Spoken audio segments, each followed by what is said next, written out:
Anthropic एक नया AI design tool लेकर आया है जो सच कहूं तो सब कुछ बदल देने का वादा करता है। लेकिन इसमें एक बहुत बड़ी अड़चन है। चलिए पता लगाते हैं कि वो क्या है। तो क्लॉड डिजाइन आ तो गया है, पर इसके साथ एक ऐसी चीज है जिसके बारे में ज्यादा लोग बात नहीं कर रहे हैं। आज हम उसी पहेली को सुलझाने वाले हैं। लेकिन उस बड़ी अड़चन पर आने से पहले ये समझना जरूरी है कि आखिर ये टूल इतना पावरफुल है क्यों। मतलब एआई से डिजाइन करवाने का ये जादू असल में है क्या। तो ये क्लॉड डिजाइन है क्या चीज?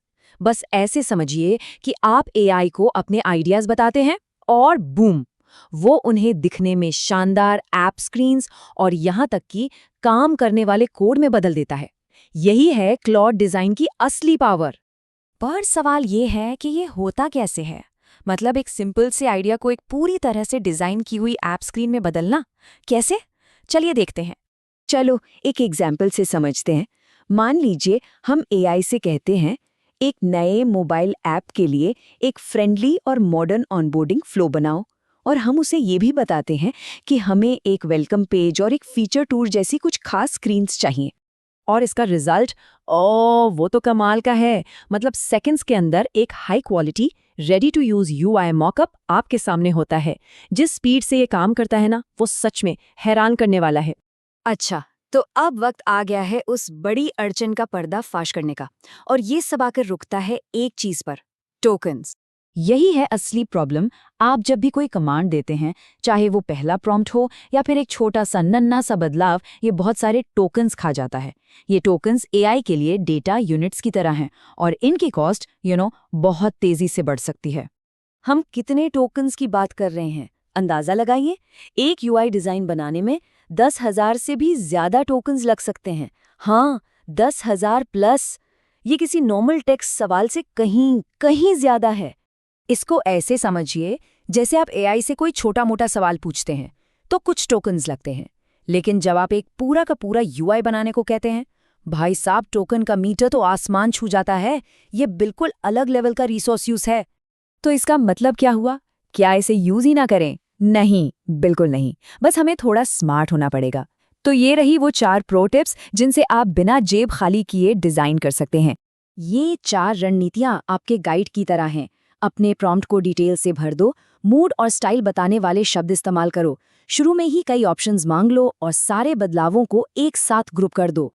सबसे पहली और सबसे जरूरी टिप, अपने पहले ही प्रॉम्प्ट में जितनी हो सके उतनी डिटेल दो। कलर्स, लेआउट, बटन स्टाइल, सब कुछ सोचो।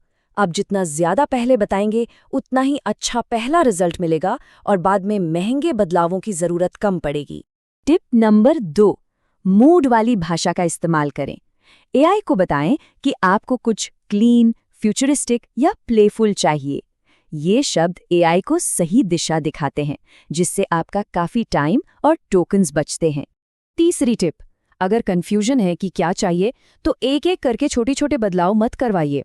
इसकी जगह अपने पहले ही प्रॉम्प्ट में 2 या 3 अलग अलग ऑप्शंस मांग लें। हाँ, एक रिक्वेस्ट में ज्यादा टोकन लगेंगे, पर ये बार बार छोटे छोटे बदलाव करने से तो काफी सस्ता पड़ेगा। और आखिरी, चौथी टिप, अपने एडिट्स को बैच करो।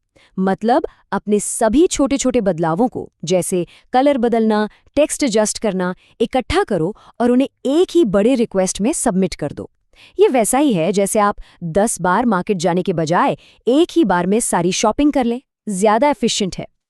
तो इन सारी टिप्स को ध्यान में रखते हुए अब आते हैं सबसे बड़े सवाल पर, क्या क्लॉड डिजाइन पर इतने कीमती टोकन खर्च करना सही है?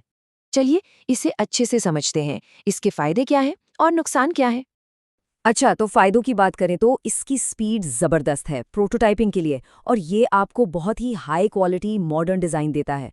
और नुकसान की तरफ देखें तो टोकन की खपत बहुत ही ज्यादा है और पैसों को कंट्रोल में रखने के लिए आपको स्मार्ट प्रॉम्प्टिंग की कला सीखनी ही होगी।